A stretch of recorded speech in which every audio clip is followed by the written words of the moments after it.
Mga ganyan na, huwag ka na sumali sa ganyan. Alam mo yun?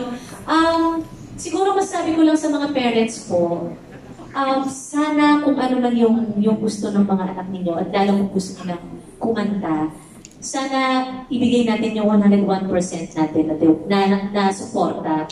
Kasi katulad ko po, nung nakita ko yung mga nag-audition dito sa Idol Kids Philippines, mas iba yung performance nila kapag alam mong sinusuportahan sila ng mga magulang nila. Yung buo-buo siguro yung sa isip nila, sa puso nila, alam nilang hindi sila nag-iisa. Walang fear, walang doubts. Wala yung takot, alam mo yun. So, para sa kanila, mas nagiging matapang sila. Right. Mas niyayakap nila yung mga pangarap nila na kung anong maging gusto nila, paglaki nila. So, for me yun lang, kasi kami nga ni Ms. Lesh, minsan pa nag-uusap kami, bilang nanay, siguro yun talaga yung kailangan natin gawin, na ibigay natin yung suporta talaga natin sa mga anak natin, kung ano man yung gusto nilang gawin. What's up? Actually, maganda yung pinanggagalingan ng sinabi ni Ate Angge. It's nice to have the parents support the kids, but what I don't like seeing is the other way around. Sobrang nakakalungkot para sa akin kapag merong isang 8-year-old ba't ka sumali ng Idol Kids para pumatulungan ng magulang ko? Why? Let the kids be kids. The kids deserve to be children. Bago kayo mag-anak, mag-ipon muna kayo. Right? So, like, wala lang. It's just sad. It's just sad to see na parang... In some areas kasi in life, yun ang realities na yun na nga eh. And kids are, those kids see that. But we get your point. Yeah. Pero may ganun talagang realidad. No, parang wala lang. Nakakalungkot lang na parang at 8 years old, you're already thinking about that. Tama. It would be nice to just have fun, play around, diba? I get the hardships of life. I come from that. But hopefully that's something that I want to see. We can change it. Diba? That's next season. That's a good reminder. It's a good reminder for all the parents, watching us. Ganun sana yung mindset na i-instill sa mga kids. Let them just have fun and enjoy their talents. Diba? Shania, message to the kids. Yeah, to the parents.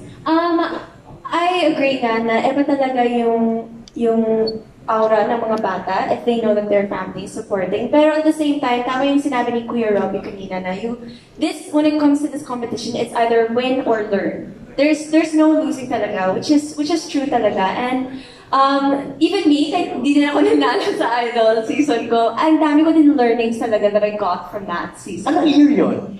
2019. Yeah, it's Idol Philippines Season 1 dito sa ABS. Yeah. So, ang dami kong nakuhang learnings from that season. Kahit hindi din ako yung nanalo. But at the same time, having, your family, your parents to really be there. And kasi parang, when you're a kid, how can you believe in yourself when your support system is your parents? So at the same time, if you know that your parents believe in you 100%, ikaw maniniwala ka din sa sarili mo. So, ayun. So, of course, everything in life is a learning experience as long as your kids are having fun and are enjoying themselves. And iba din talaga yung performance nila. I was watching the auditions also. Iba talaga yung auditions kapag na-enjoy yung mga bata. We can't wait to watch that on June 28. Ang second question ni Hannah is for Ate Reg and Kuya Gary.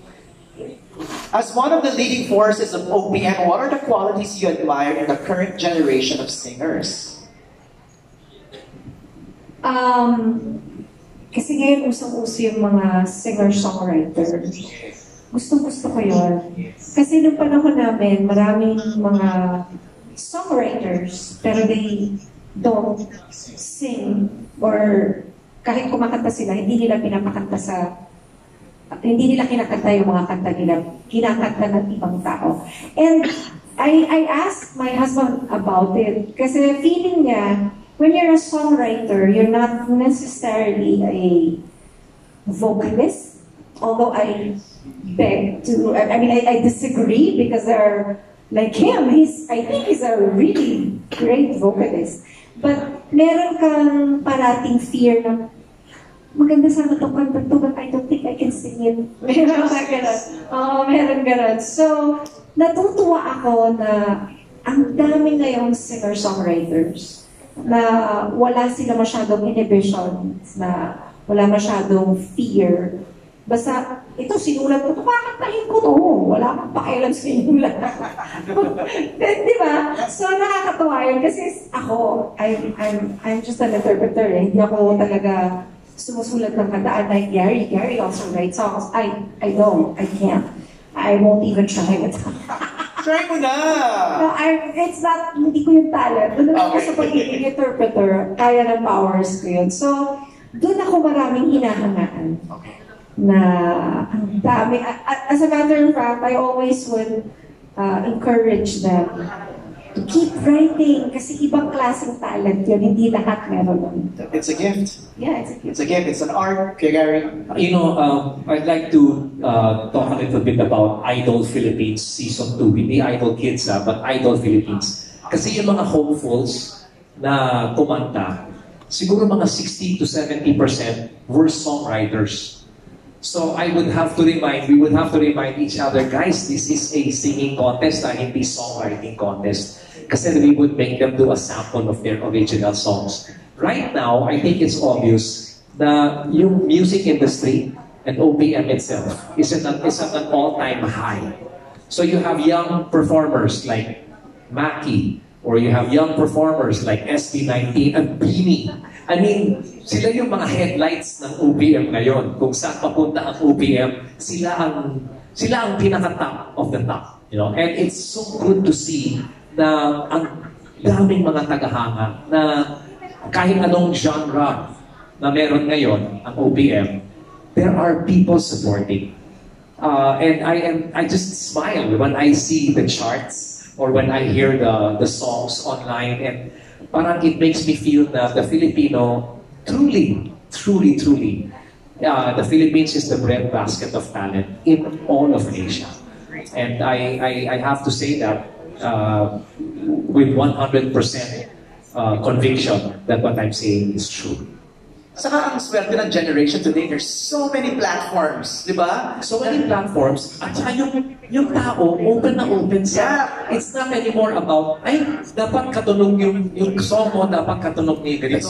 No, it's, kung maganda ang kanta mo, may makikinig, magkakaroon ka ng maliit na community, and then it grows into something. So, it's exciting lang for these young ones in Idol Kids Philippines, na in the course of time, dadaan din sila sa tanong. Exciting. And it begins on June 28. Thank you for all your questions sa ating mga friends of the press. Thank you so much. Maybe, Everyone. let's get down to wrap things up. Why should we watch Idol Kids?